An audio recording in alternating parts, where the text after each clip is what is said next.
quelques secrets du succès des croyants qui réussissent complètement leur vie.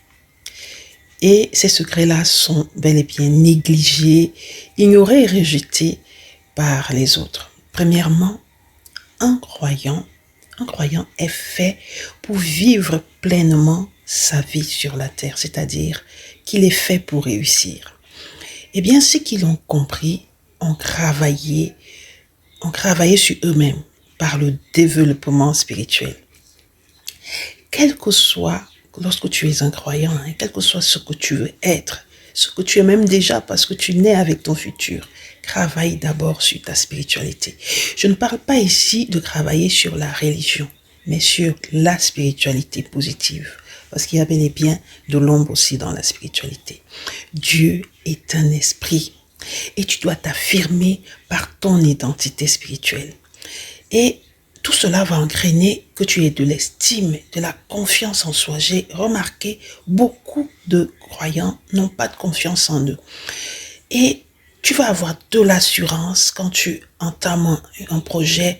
Tu peux l'affronter avec beaucoup plus d'assurance et de résilience.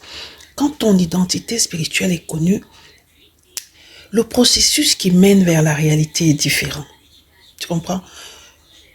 Ton destin désiré ne semble pas long. C'est-à-dire le protocole que tu dois suivre ne semble pas long.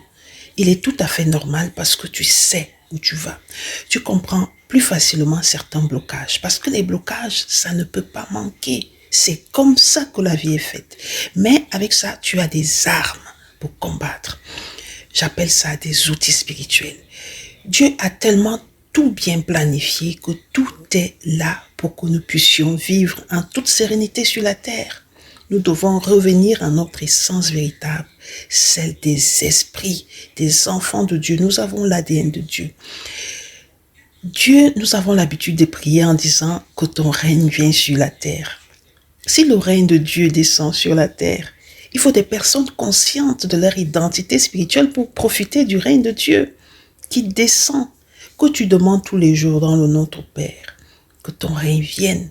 Ce règne-là va venir, mais il faut qu'il y ait des rois qui sont conscients de leur royauté et qui vont régner en toute conscience. Donc, j'invite tous les croyants, je ne parle pas de religion ici, il faut que les croyants prennent conscience de leur identité spirituelle qui est au-dessus de tout. Au-dessus de tout.